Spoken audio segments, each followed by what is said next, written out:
I think before we really deep dive into the discussions and the topics we shared with you, would you be able to introduce yourself very briefly, and then from there we can pick it up? Sure, but only if you guys introduce yourselves as well, because I only know Nevanshi. I don't know anyone else here. You won't be able to. So my name is Vinay Sutaria. I am born and brought up in the UK. I studied computer science locally at the University of Leicester, and I work as a software consultant, IT consultant, and software engineer. It sounds fancy, it's really not. It's just an umbrella of one thing, basically. And yeah, I've recently written a book called The Keshav Way, and I'm in the process of writing my second book at the moment, to be released in December. Right. How did you realize, or how did you got aware of yourself that you are spiritual, or you want to gain more in spirituality? So being brought up in the UK, I think what it is I was brought up in a family where we were spiritual, but not in the sense of, in a general sense, that like I wasn't, because I was young. So when I was a child, we had a mandir in our house. We visited a mandir for that once a year trip to Diwali to tell God, oh look, I'm here, I'm still alive, thank you, bless me for the new year. And other than those little things, as a child, I wasn't that attracted to Hinduism, as in the sense that I accepted myself as a Hindu. Like, yeah, cool, I'm a Hindu, and that was it. And growing up, obviously, I heard stories from my grandparents, my parents. We watched the Mahabharata on TV, the original one, not the new one, Star Plus One. Watched the Ramayana as well. And so I had a basic awareness of what Hinduism was, but as a young child, it was very limited. And it was around 2004 and 5. We still visited India like every year as a child, so I had the opportunity to explore India. But my view of India was very negative as a child. It's like, this is the dirtiest place in the world. There's cows everywhere, there's animals everywhere, so dirty, people are dirty. And so we went there as a child, but I was bound. So it's like I had to go. I couldn't leave me at home on my own. But I still enjoyed India because the people there, the atmosphere there was much different to the atmosphere in the UK. So in that sense, I enjoyed escaping the UK to go to India. It was around 2005, 2004, on a trip to a small village called Dharampur in India. It's near Ahmedabad, 150 kilometers. There's also a famous Hanuman Mandir there as well in Dharampur, where people go for various reasons. So we went there because of the sanctity of that village itself, and there's some villages around as well. So we went there as a casual trip. And at that time, we were made aware that Pramukh Sai Maharaj, who was the leader of VAPS, spiritual guru of VAPS, was in Dharampur. At that time, I was around 6 or 7 years old, 6, 7, 8 years old. I'm actually really bad. Yes, I was 6, 7, 8 years old. And my parents knew about who he was. So we went there as a casual trip. Okay, let's just go see, do darshan. And we never had any intention of meeting Pramukh Sai Maharaj. I was a young kid with me, my brother, and my dad. And one of the monks, the sadhus, they're like, oh, Pramukh Sai Maharaj is just meeting people. Do you want to go meet him? They were like, yeah, sure. Well, my dad was, I was not like. We were like, yeah, sure, let's go meet him. So we met him, and he spoke to us. And I feel from there was a spark, in the sense that in my heart, deep down, I felt this is someone different. But as a young child, it was like, whatever. And it was a hit and miss. And we came back to the UK, and we kept in touch with the people who were part of that community here in the UK. And then we started going to the mandir. And then in 2006, Pramukh Sai Maharaj came to the UK in London. Now at that time, he was here for about 2-3 weeks for Diwali. And at that time, I stayed at London Mandir, Mason Temple, for a week. And I was about 8 years old, so I was very scared. Like, it's the first time I was away from home. but there were other kids as well, there were other youngsters, and we had people to look up to. So it was a new experience. At that time, I got to spend time with Ramuksarai Maharaj. I grew from there to get connected to him, to the other sadhus in the mandir, the other devotees in the mandir. And then from there, I think it was just a general interest and attraction grew towards that faith. And as I grew in the faith, I had my questions, I had my doubts, especially philosophical doubts, a lot of philosophical doubts. It was more towards when I was in college, when I had a lot of questions, doubts, incidents that happened. And it made me question not just the faith in general, but Hinduism in general. But I was recommended to spend my summers in India. So from the year of 2011 to 2016, every summer for 2 months, I would visit India. In 2011, I went as a group with another 50 kids, boys and girls, on an India trip from the Mandir in London. And we went to basically every Tirthan except Kedarnath and South, went everywhere. So that was a new opportunity for me to see India in a different light. I'd like to add, you mentioned how ISKCON monks as well as Swaminarayan monks, they don't just go off somewhere, and they usually aim to serve the community. However, there is still, I feel like, some sort of a stigma that is associated even with parents and within families, that when their kid tells them that they want to go and do this, they're very hesitant, and whereas they will be very respectful of anyone else who has done this, but when their own kid wants to go and do this for themselves, go and serve society, they're very hesitant to let them go and do that. So why do you think that is? See, I don't have much exposure in that sense to what parents did, but I know that in BAPS particularly, you cannot become a monk without written permission of both your parents and third witness, basically. That's how it is. So unless your parents both sign and allow you both, because the thing is, from what we see in BAPS particularly, is once you become a monk, you can never speak to your family again. You never communicate with your family. You don't even speak to women in the BAPS space. You stay away from women. Again, this is all the stigma stuff, like, oh, it's discrimination, all of that. But there are many incidents in history itself in the Itihas. Shringi Rishi, even Indra, all of these have been affected. So this is the forefront. It's not for discrimination, but it's for the spiritual growth of the sadhus themselves. They take up these niyams. So it's a very hard decision they make. Not just the monks, but I feel the parents as well. And I think in ISKCON as well, I know that once you become a monk, no one tends to go back. Obviously, a few people may do, but that's a decision they make. There will be no one to judge that. But I feel that the initial intention is, I'm going to serve God, to Guru or society, and whatever, and to make the world a better place. So it's a very hard decision to make, but I think I can't imagine how someone can make that decision. But I think that you have to reach a certain level of spiritual elevation to even contemplate on this thought that I want to leave samsara behind and go into sannyas.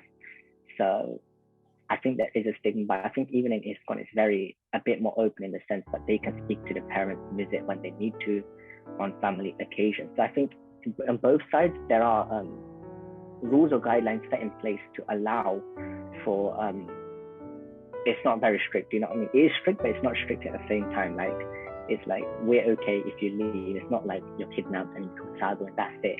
You have to stay within the ashram or the mandir after. It's like, especially in BAP, it's like, if you don't feel like you want to stay, you are more than welcome to leave.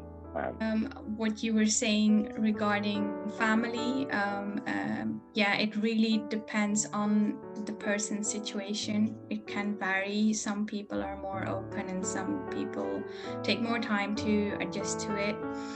But I just wanted to step one step back when you were telling you explored the Swaminarayan society and the community, and you were learning gradually while you were going on vacations or some programs. Do you think this was destined for you, or because you were a Hindu by birth, or you think this can happen to anyone? See, I always say is that I don't think we go in search for God, for the Guru. I'm a strong believer that you need a Guru in your life on the path of spirituality. So whenever my friends or anyone asks me this, like, oh, how do you find a Guru, or how do you find this path? Like, you don't find it, the Guru finds you. But you need to have that intention within your mind that sometimes it is based on destiny, I'd say. Based on more so destiny, karma, your birth of your karma from your past life.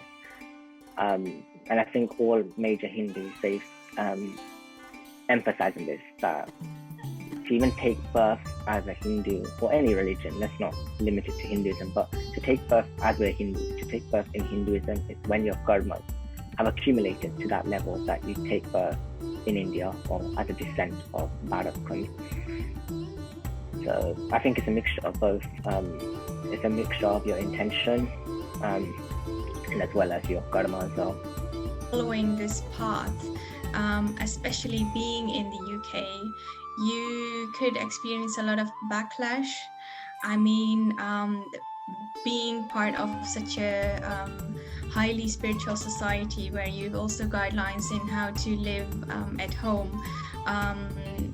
being it not consuming of alcohol, non-vegetarian food, having a certain dress up, I mean, you wear a tilak. Are these things, have they ever been a part of a hiccup in situations, and how did you deal or overcome them? I think for me in particular, it was much easier. I know it's much difficult today. I think as a young child, coming into the path was a bit more easy because your friend circles change from primary school to secondary school.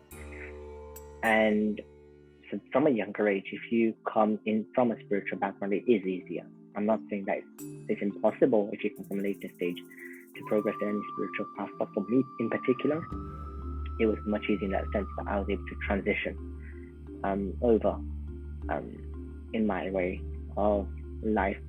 And as you mentioned, the Tilak Jando, all of that came at a later stage for me. Initially, it was very hard.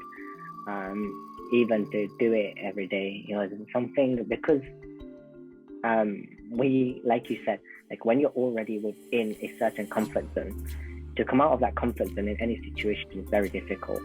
And I think too quickly, it's human nature that we conform to the world around us, to our friends around us, to our circle around us.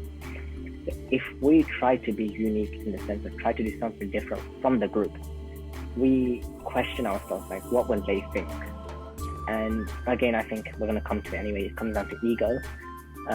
But I think as you explore any spiritual path, all of these things come later on. Again, like you mentioned, living within the UK, sometimes we feel that it's difficult to follow a spiritual path, but I don't feel it is. I feel, being brutally honest, I feel that is just an excuse that we made, because I made that excuse, that it's difficult to follow this path in the UK. But again, when you associate with the right people, when you associate with the right satsang, with the right company, you automatically begin to know what is right and which path is right. Sometimes you have to let go of the people that are holding you back progressing, especially spiritually, because I strongly believe that spirituality is the basis of a good life. You can try any philosophy, you can try anything you want, but I think without spirituality, you cannot have a good focused life. And obviously, we're all young, so if being brought up within a spiritual path, whether you've come into that path as a child, as a later teenager, it doesn't matter. But you probably noticed the difference as well in your way of life. You probably noticed that you feel relatively more at peace. I'm not saying no one has problems. I have problems, you have problems, everyone has problems. But with spiritual understanding, we come to realize that these problems are a natural part of life, a part of samsara. So we have that spiritual knowledge to realize that whatever happens is God's wish. So all of this comes, I think, as you grow spiritually. And I know I'm going to run in circles, but I hope that sort of answers the question that you asked. Vinay bhai, I wanted to ask you, are these the small communities which the one which we are having, so they can progress through like something they discuss on Clubhouse or something, the topic they take, like some a small topic from Bhagavad Gita shlok, and they can progress through the spiritual journey? See, I've only been on Clubhouse for a couple of months. I downloaded it initially, and then I was like, some rooms are good, some rooms turn very political. I'm not going to do a discussion here because it's going on YouTube, but a lot of people turn Hinduism into politics. And we can discuss that if we want to, but this is what I've seen on Clubhouse myself. But there are rooms out there. There are clubs out there that emphasize on different verses from Bhagavad Gita, from the Upanishads, with daily chanting groups within Clubhouse. And I think it's good in the sense that people are having the initiative to start these things. There was a point where Hindus in general, we were very, not laid back, but in the sense we were very easygoing, in a sense, like English, fast, whatever. But in the past couple of years, you've probably significantly noticed that the youth in particular are having a growing interest within Hinduism. They're realizing the full brevity, the full pride within Hinduism. And I feel that these technologies that come out, we need to use them. Otherwise, we can't just rely on physical contact, especially in these times. Especially, I think the likes of Instagram, Clubhouse, Zoom have all proved very useful tools to associate with satsang, to associate with spiritual, like-minded people. So I think you can do. I don't think you can't. If I'm not saying that, Clubhouse, you can't progress spiritually. Is it that you're still trying to explore, or what? Do you have some more goals for yourself? Where do you want to see yourself in a couple of years, or maybe at a later stage in life, seeing your spiritual journey? For me in particular, I coming back to your question, research part, I'll mention it anyway. I used to hate reading. All through college, in the UK, it's very easy going in a sense, like you don't even need to read till last minute and pass your exam. So it's one of those things you can find notes online. So it was very easy going in a sense, especially computer science, for hands-on. So apart from a little bit of math and a little bit of this and that, there's little exposure to reading, and I used to hate reading. But come the last year of my uni, I started with a few non-fiction books. In particular, I've got here the likes of How to Win Friends and Influence People, different books like this. I read a lot of Western philosophy books. So I read Meditation, Think and Grow Rich, all of these Western books, The Origins of Species by Charles Darwin. The reason being is because of the Hindu path, I wanted to see what the opposing side was saying. And I know some people are very hoo-ha about this, like, you shouldn't read books like this. That's where my initial interest in reading started as a non-fiction reader. The Origin of Species, The God Delusion, and Sam Harris's Waking Up, all of these anti-religion books is where I started. It's probably where I shouldn't have started, but I'm grateful I started there when I look back now. From 2011-12 onwards, I started reading the scriptures from the Sanatana faith, such the Vachanamrut and the Swaminivasa. From 2014 onwards, I read what are known as the Prastantara. So in Vedanta, there's the Prastantara, which is made up of the Upanishads. The principal Upanishads is obviously more than 100 Upanishads, but there are 15 to 18, 11 to 15 main ones. I read those. I had some exposure to Sanskrit, so I was very fortunate at growing up along with Gujarati and Hindi. My Hindi is poor, I can read Sanskrit. So with that, with Gujarati translation, I'll be better able to understand. And I'm a firm believer that to read the scriptures, you have to read it within the original language and then the translation. But so I started reading the Prastantara, which is the Upanishads, the Brahma Sutra, Vedanta Sutra, and Srimad Bhagavad Gita. Those three scriptures I read in 2014. I think for me in particular, for those five scriptures, the Vachanamrut, which are the teachings of Bhagavan Swaminathan, the Swamini Vaso, which is a commentary on Bhagavan Swaminarayan's teaching, as well as the free Prastantras, the Bhagavad Gita, the 11 Upanishads, 11 main Upanishads, and the Vedanta Sutras, Brahma Sutras. For me, they served as my interest in spiritual texts. And from there, I didn't read many scriptures. Most of the scriptures I read has been very focused on my research. So, for example, if I'm reading about desires, I'd go to that particular canto within the Srimad Bhagavad and look at desire in particular. If I'm talking about ego, I'd look at the incidents from the life of Yudhishthira. So it's still very focused in that sense. I've not read everything. At one point, I do want to read the whole Srimad Bhagavad Puran. I do want to read all the Upanishads. But I think it's very hard. It's difficult. There's so much out there. Don't know whether I'll finish it ever, but I'm hoping that by the time I come to my last stages, I'll have at least eliminated my ego and have studied these scriptures. So I think it's very hard, but I think for everyone, it's different. Some people, the most popular Hindu scripture of all time is the Bhagavad Gita. And I think that is an ideal starting point for anyone starting an introduction to Hinduism. If you're born a Hindu, from any path you come from, the Bhagavad Gita is probably one of the primary scriptures that everyone should read, whether you follow a religious path or you don't follow a religious path. If you want to live a good life, you need to read this scripture. So I think for everyone it'll be different, but Bhagavad Gita will be a starting point, and then see how you go on. Again, as you progress spiritually, you'll have your own interest in reading various things. But again, when it comes to books, especially from that oppose your beliefs, you have to be very careful what you read, because we can so easily be influenced, not just by words on paper, but by the media, by people around us. So I'm not saying it's wrong to read these books. I read them myself, but have a spiritual grounding first yourself. Have your beliefs and values first. And then you can explore whatever you want. And as long as your faith is firm, as long as your beliefs are firm, then go on to explore whatever you want. You mentioned that everyone should read the Bhagavad Gita. However, I mean, I think they should as well. But recently, I've seen a lot of different pages, different posts talking about different Gitas that Hinduism has. For example, the Ganesh Gita or the Shiva Gita. Some of these were narrated even before the Bhagavad Gita was narrated. So what would you have to say to that? Why Bhagavad Gita? Why not any other Gitas?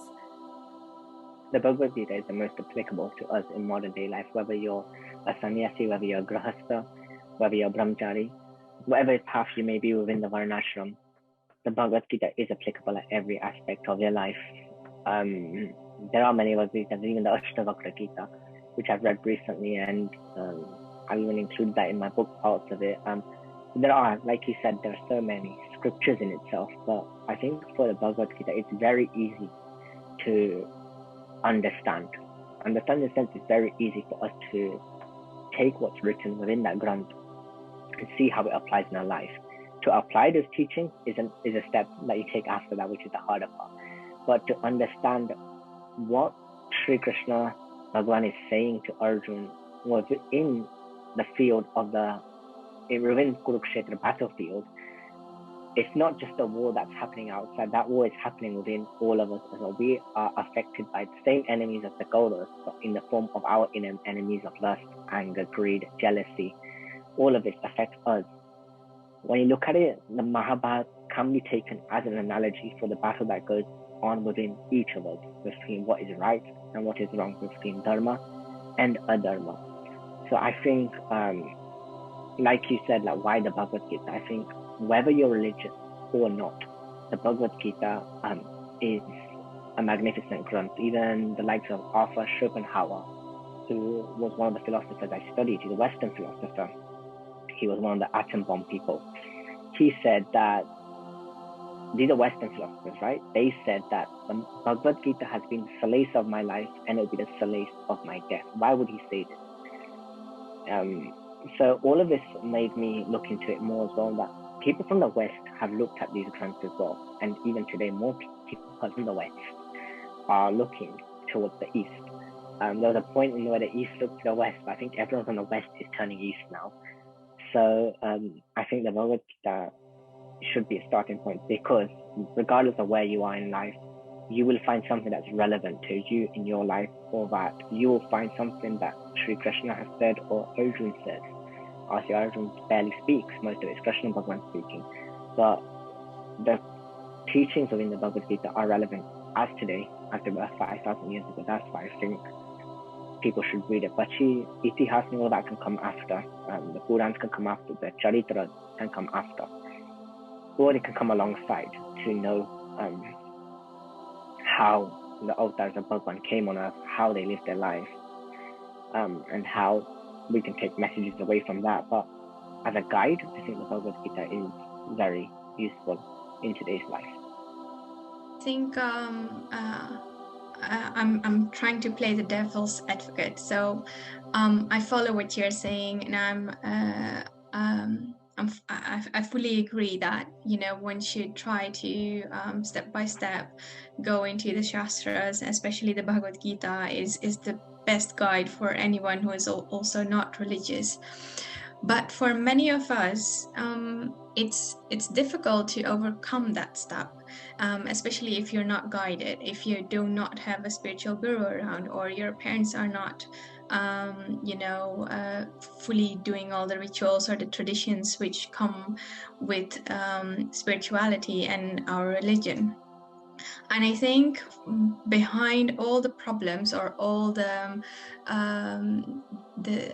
steps that we are missing, one key thing plays a major role, and you have already touched a bit on it. That's our ego. When we are too busy in dealing with our ego, we are not able to see the bigger picture, or, you know, we think things are the things we think they are, or in our way, and we know it better. How do we accept that something that's written 5,000 years ago or even longer is still true, or, you know, why should we believe that? And I think the problem of that is us being or living in a big ego. So where does this come from, and how can we deal with this?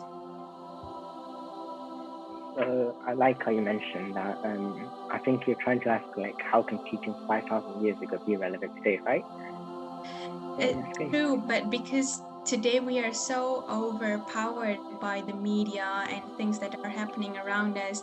We have technology that supports us with all kinds of knowledge. You can go to Wikipedia or any kind of page, and you can look up things yourself and think, oh, you are the most colored person on earth, because we have that access to the information source. So that can bring, or that can lead the youth, which are not guided properly, to think that, why should we believe the old scriptures? They might not be, useful in our time of era, and we know it better. But I think the problem behind that is that they are watching things from glasses which are labeled by ego. Is that true? Yeah, is there a link, and how do you see that someone can overcome his or her own ego? So I like how you mentioned you can go onto the internet and find your answers. Obviously, I come from a computer science background, so I have to be very careful what I say. But I think the internet is a very dangerous place, and in the sense that whatever you want to find, you will find on the internet. You'll find anything to conform to your belief. If I search something like "Is God real?" as an example, I will find something to conform to my belief. If I search "Is God not real?", you will find something to conform to your belief. Whatever you search for on Google, you will find something that will confirm what you already believe. And the internet has been made that way. It's manufactured and fabricated in that way. like with social media, the algorithms are all, I've worked in algorithms, so I know that this is how it works as well. I worked in social media firm as well, so not mentioning which one, but this is how they're programmed in a way that anything you search, you will find something to conform to your beliefs. They want to do that. That's the whole way that people become addicted to social media and the internet. So again, like you said, in modern society, a lot of questions can be answered by science. I think that's what you're trying to say as well. Like, we can find solutions in other areas other than spirituality. But I think deep down, everyone knows that science or society or government will not be able to solve. They may be able to solve the problems of society, but nothing can solve the problem of the soul other than spirituality or satsang. And I think deep down we all know that if you have a disease on the outside, you can go to the doctor and get a fix for it. Maybe a fake fix that just covers the symptoms, but it's still a fix at the end of the day. But if you have a disease within you, so the disease of ego, you have the disease of jealousy, lust, where do you go to fix that? Science is not going to fix that for you. They may chuck some chemicals down you, they may give you some SSRIs, they may give you Prozac, may be able to change some of the chemicals in your brain. But that's only going to be temporarily. But if you want permanent satisfaction, if you want permanent peace, if you want permanent bliss, I think spirituality and scriptures are the only way. Suffering is the only way to turn. And I've seen this myself in people. So one of the questions I asked another monk, he studied at Harvard University, and he was a lawyer, Yale University in America. He was a lawyer back then, earning a good figure, had a good house, good background, and he left all of that. He's back in America now as a monk, and he leads the activities there. But I asked him when I was in Sanatana, like, why would you leave all of this behind? Now, why are you making enough money? You could have just donated money to the cause. You could have done student seva as a normal grahasta, as a household, get married, and why would you leave all of this behind to become a sadhu when you're making £100,000 a year, $200,000 a year? Why would you leave that all behind? You could have done more within society. These are sorts of questions I asked.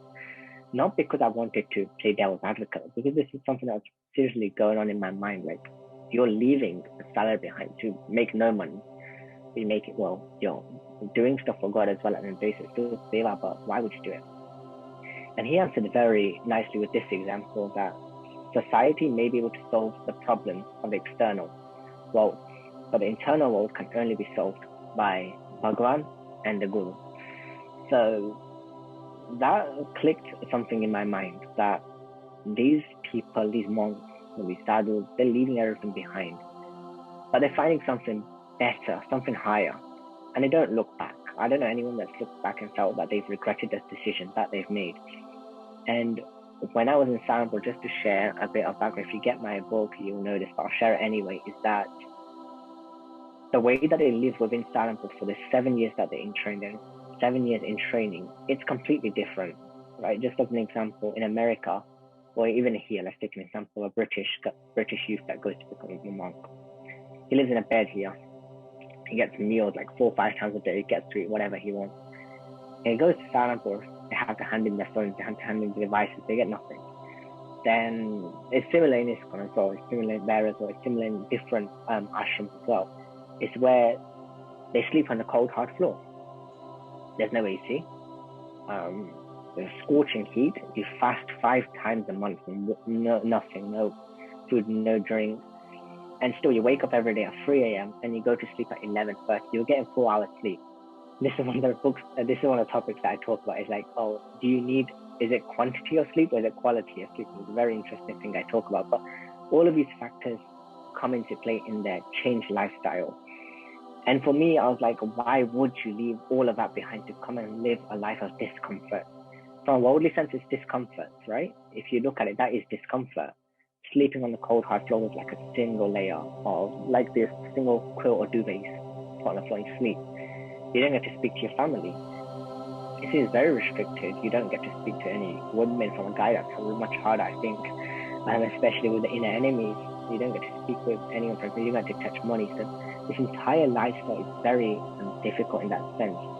But I think when you find something higher, you come to realize that the problem, coming back to the topic, is that not all problems can be solved by society. Not all problems can be solved by the internet, by doctors, by government, or by politicians. Especially when it comes to our spiritual life, our internal world, that can only be solved by satsang, by conquering the inner enemies. And I think ego is the most powerful. I think all of us can agree that even the word swabhav, which means base nature, all of our inner enemies stem from our ego. And I think the ultimate aim of all spiritual endeavor is to conquer the ego and to diminish our ego and live with humility and compassion. So I think, the ego is the hardest to conquer, and I think the aim of all spiritual endeavor, whether you're a monk, or you're a sadhu, or whether you're a normal devotee, is to conquer your ego and become one with God in your devotion. So are you saying that by becoming a monk or even coming into spirituality, your ego gets conquered automatically? No. I think conquering any of your natures is a lifelong task. Sometimes people come onto a spiritual path with the idea that if I come onto this path, why isn't my ego going? Why isn't my lust going? I'm doing so much. I'm doing so much seva, I'm doing so much association, I'm reading the scriptures, I'm doing my prayers. Why am I not able to conquer these swabhavs?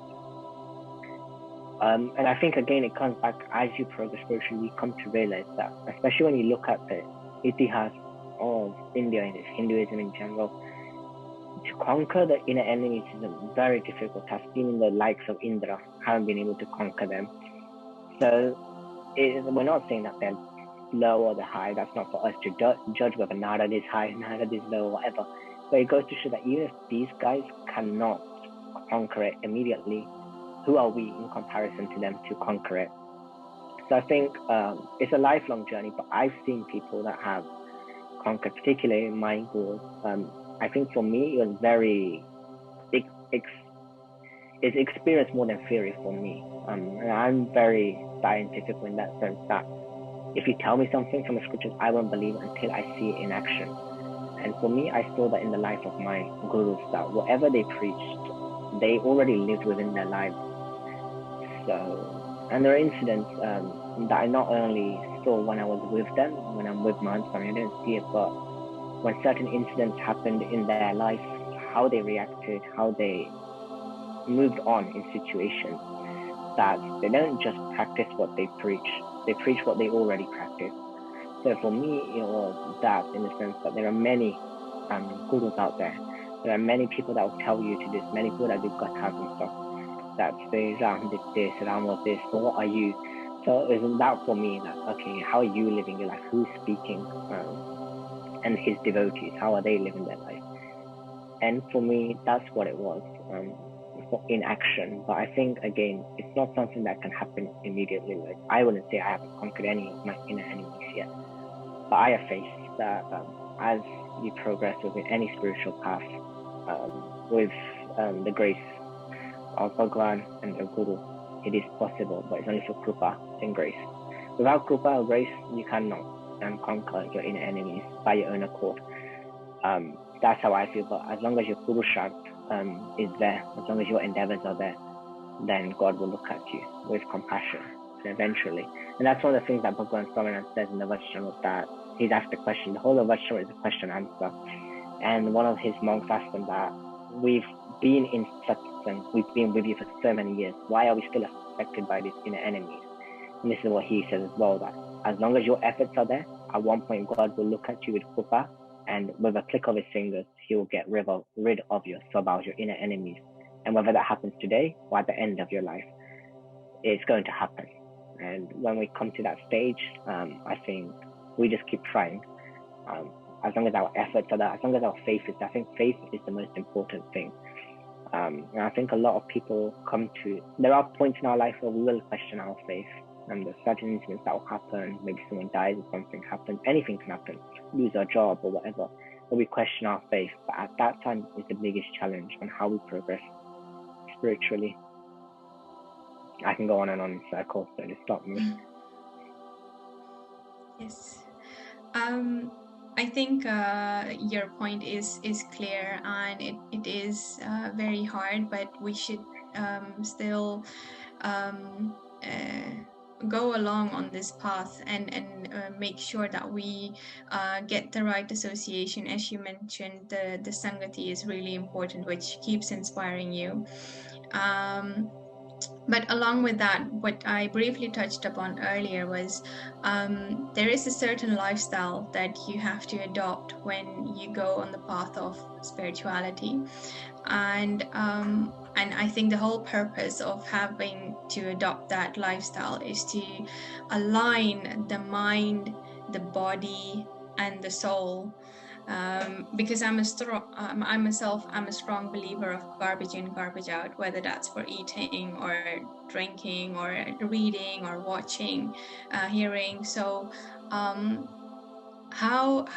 important is it to align all these three, and how does it help, and what do you do yourself in having this lifestyle? So do you do specific rituals or traditions, or in terms of food, or can you tell a bit about that? I think you're right in the sense of the garbage in, garbage out in any aspect, whether that's food, whether that's information, or your sang.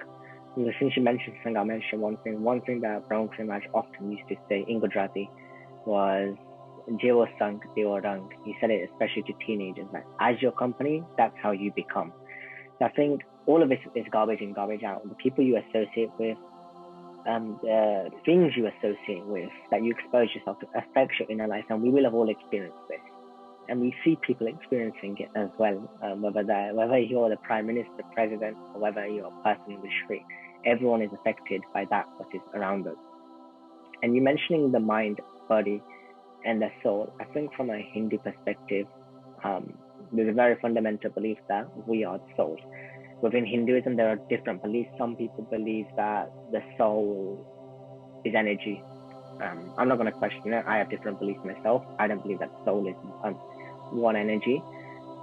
Some people believe that the soul holds its individuality, even after it passes moksha, which I believe as well. But there are different beliefs with the soul and the Atma, with Brahm, Parabrahm, all of these beliefs. But at the fundamental level, all of Hinduism believes in a spiritual essence. We call it soul to make it easy, or the Atma.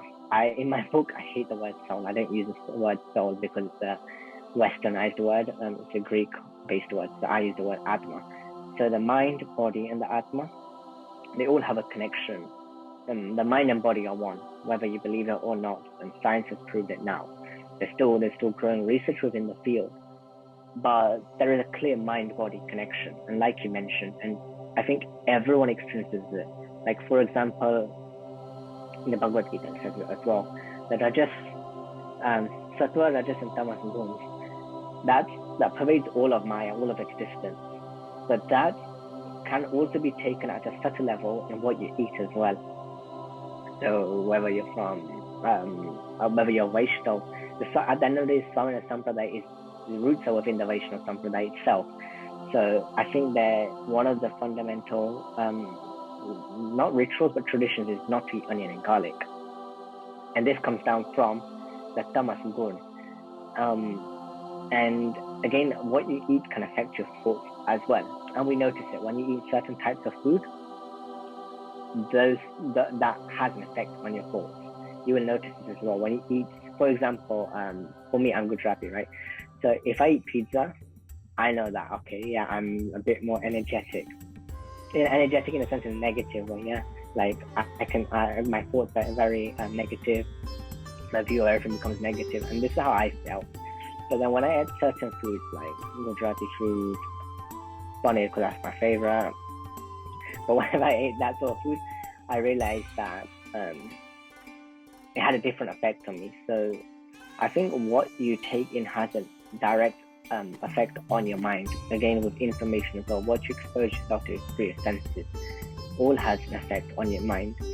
The thing is, a lot of people associate the mind with a brain, but they're two different things. The mind is intangible, the brain is tangible. But I think a clear way to understand it is the mind is still part of the body. It's not separate from the body. but the mind is intangible and your brain is a physical organ that connects your physical senses to the mind. So again, we can go into the philosophical part of how the mind is part of the body, but again, all spiritual endeavor begins from the outside in as well. You cannot know the Atma without knowing what's on the outside, what's the layers that make up that surround the Atma. And a fundamental belief of Hinduism itself is the reincarnation theory, that Punarjanma, that based on your karma, you take on a new body, you hold on to your Karan body, and the subtle body comes, and then the Sukshma body comes, and then the stool body comes, the physical body comes. So all of this, we know, we hear it as well. But there are connections between all of this as well. So starting to know your body is key. And the whole of my next book, Keshav, is based on this mind, body, and soul. That's the topic of the book itself. But I go from body, mind, and soul, working our way from 3 layers. So how you treat your body at the end of the day, we're not saying shun your body. No spiritual pastor in Hinduism says to shun your body. You have to take care of your body at the end of the day because it houses your soul. And then comes your mind, which I think is the hardest to conquer, because at the end of the day, your mind is the cause of bondage. The mind is the source of bondage, and Krishna says this in the Gita as well. Every single scripture says this, whether it's the Vedas, Upanishad, the Bhagavad Gita, anything. The mind is the cause of bondage, and it's also the cause of liberation. In a sense that it's not the mind that passes through, but when you conquer your mind, you realize the soul which can pass and attain moksha. So I think conquering the mind is very important. It comes back to the ego and the inner enemies that we have as well. But there are clear connections between the mind and the body and the soul. But I think the mind and body are one, and the soul is separate. If you have any follow-up questions, you can ask on that, because I spoke about it very vaguely. Yeah, not sure if Devanshi or Pranavai have complementary questions on this. No questions so far. I was just a bit concerned about time because we've run an hour. I think we should try to finish up, but I think we've touched upon a lot of things and some of them are really in depth. For me, this was really enlightening. It was really inspiring to hear your journey and your thoughts on being a Hindu and being connected to the Swaminarayan community, how you deal with all of the things that we as simple people also deal with. So yeah, I think we can conclude, and I just want to thank you from all of us for all the great knowledge you've shared today. We hope that also the audience that will listen to this and see this will get the essence that spirituality is important in each and everyone's life. Without it, your daily life will get into a big mess, and you will get entangled. I think the key points that I will take from this are the 3 keys you mentioned to stay connected is the mandir, the sangat, and the sadhu. So I hope we all learn from this, and keep enlightening us through your social media. You're doing a great job, so thank you once again.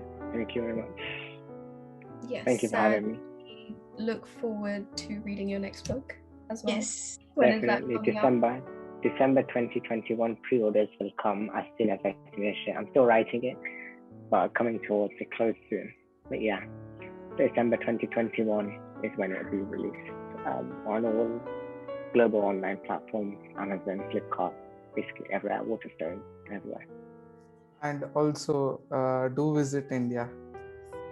Definitely, I'm planning to visit in August or December, depending on what happens with the COVID situation there. Here it's getting better. It's all about India now. Thank you. That's awesome. Thank you all. Thank you. yes, stay connected.